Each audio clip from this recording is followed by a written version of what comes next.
ಹೇಳ ಸರಿ, okay sir. ನಮ್ಮ ಹಳೆ ಹುಬ್ಬಳ್ಳಿ ಪೊಲೀಸ್ ಠಾಣೆ ಎದುರಿಗೆ SSK ಮತ್ತು ಕೆಲ ಹಿಂದೂ ಸಮಾಜದ ಮುಖಂಡರು ಜಮಾವಣೆಗೊಂಡಿದ್ರು.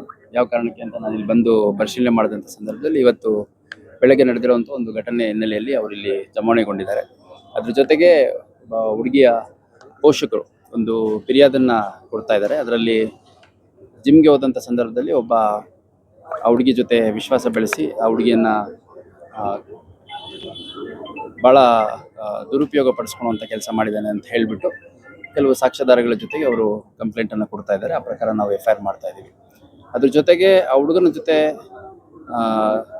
ಮಾತನಾಡಲಿಕ್ಕೆ ನಾವು ಬೆಳಗ್ಗೆ ಹೋದಂಥ ಸಂದರ್ಭದಲ್ಲಿ ಅಲ್ಲಿ ಸಂಘರ್ಷ ಆಯಿತು. ಸಂಘರ್ಷ ಆದಂಥ ಸಂದರ್ಭದಲ್ಲಿ ಆ ಹುಡುಗನ ನಾವು ಕರ್ಕೊಂಬಂದು ಇಲ್ಲಿ ಓಲ್ಡ್ ಹುಬ್ಳಿ ಪೊಲೀಸ್ ಠಾಣೆಗೆ ಒಪ್ಪಿಸಿದ್ದೀವಿ ಅನ್ನುವಂಥ ಮಾತು ಹೇಳ್ತಾರೆ. ಅದಾದಮೇಲೆ ಹುಡುಗಿ ಮನೆ ಹತ್ರ ಕೆಲವರು ಬಂದುಬಿಟ್ಟು ಮನೆ ಹತ್ರ ಗೊಂದಲ ಕ್ರಿಯೇಟ್ ಮಾಡಿ ಅಲ್ಲಿ ನಮಗೆ ಹಲ್ಲೆ ಮಾಡಿದ್ದಾರೆ, ನಮ್ಮ ವಸ್ತುಗಳನ್ನು ಹಾಳು ಮಾಡಿದ್ದಾರೆ ಅಂತ ಕೂಡ ಹೇಳ್ತಾ ಇದ್ದಾರೆ. ಅದ್ರ ಜೊತೆಗೆ ಒಂದು ಪರ್ಟಿಕ್ಯುಲರ್ ಕಮ್ಯುನಿಟಿಗೆ ಅವಹೇಳನಕಾರಿಯಾಗುವಂಥ ಕೆಲವು ಆಡಿಯೋಗಳು ಈ ಹುಡುಗ ಮಾತಾಡಿದ್ದಾನೆ ಅನ್ನೋದು ಕೂಡ ಹಲವಾರು ವಿಷಯಗಳನ್ನು ನನ್ನ ಗಮನಕ್ಕೆ ತಂದಿದ್ದಾರೆ. ಆ ಕುರಿತಾಗಿ ಅವರ ಅಡ್ವೊಕೇಟ್ ಕಡೆಯಿಂದ ಏನು ಕಂಪ್ಲೇಂಟ್ ಕೊಡ್ತೀರಾ ಕೊಡಿ ಅಂತ ಹೇಳಿದ್ದೀವಿ. ಅವ್ರೇನು ಕಂಪ್ಲೇಂಟ್ ಕೊಡ್ತಾರೆ ಆ ಪ್ರಕಾರ ಕಂಪ್ಲೇಂಟನ್ನು ಪರಿಶೀಲಿಸಿ ಅಗತ್ಯ ಕಾನೂನು ಕ್ರಮವನ್ನು ಕೈಗೊಳ್ಳಲಾಗುತ್ತೆ. ಎರಡು ಕಡೆಯವರು ಕಂಪ್ಲೇಂಟ್ ಆಗುತ್ತೆ. ಇವಾಗ ಆ ಕಡೆಯವರು ಕೂಡ ಕಂಪ್ಲೇಂಟ್ ಕೆಲವು ವಿಷಯಗಳನ್ನು ಕೋಟ್ ಮಾಡಿಬಿಟ್ಟು ಹೇಳಿ ಡ್ರಾಫ್ಟ್ ಮಾಡ್ತಾ ಇದ್ದಾರೆ. ಅವರು ಕೂಡ ಕೊಡ್ತಾ ಇದ್ದಾರೆ. ಅಶೋಕ್ ನಗರದಲ್ಲಿ ಬೆಳಗ್ಗೆ ಮೊದಲನೇ ಇನ್ಸಿಡೆಂಟ್ ಆಗಿರೋದು. ಅದಾದಮೇಲೆ ವಿದ್ಯಾನಗರ ಪೊಲೀಸ್ ಸ್ಟೇಷನ್ ಲಿಮಿಟ್ಸಲ್ಲಿ ಆ ಹುಡುಗಿ ಮನೆ ಹತ್ರ ಗಲಾಟೆ ಆಗಿರುವಂಥದ್ದು. ಅದಾದಮೇಲೆ ಅದನ್ನು ಹೊರತಾಗಿ ಕೂಡ ಕೆಲವು ವಿಷಯಗಳನ್ನು ಅವ್ರು ಹೇಳ್ತಾ ಇದ್ದಾರೆ. ಹಾಗಾಗಿ ಎರಡೂ ಕಡೆಯವರು ಏನು ಕಂಪ್ಲೇಂಟ್ ಕೊಡ್ತಾರೆ ಅದನ್ನು ನಾವು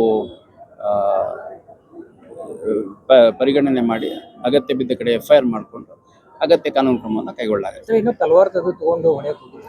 ಏನೇನು ಕೊಡ್ತಾರೋ ಎಲ್ಲದನ್ನು ನಾವು ತೊಗೊತೀವಿ.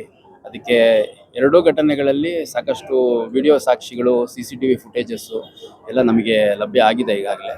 ಸೊ ಏನು ಅಂಶಗಳು ಅವ್ರು ಕಂಡು ಬರುತ್ತೆ, ಇವಾಗ ಕಂಪ್ಲೇಂಟ್ ಕೊಡಬೇಕಾದ್ರೆ ಅವ್ರಿಗೆ ಏನು ಗಮನಕ್ಕೆ ಬಂದಿರುತ್ತೆ, ಹಿಂಗಿದೆ ಅಂತ ಯಾರು ಏನು ಹೇಳಿರ್ತಾರೆ ಅದ್ರ ಮೇಲೆ ಕಂಪ್ಲೇಂಟ್ ಕೊಡ್ತಾರೆ. ಅಲ್ಲಿ ಏನಿತ್ತು ಏನಿಲ್ಲ ಅನ್ನೋಂಥದ್ದು ನಾವು ತನಿಖೆಯಲ್ಲಿ ಕೂಲಂಕುಷವಾಗಿ ಪರಿಶೀಲಿಸಿ ಅಗತ್ಯ ಕ್ರಮವನ್ನು ಕೈಗೊಳ್ತೇವೆ. Okay sir.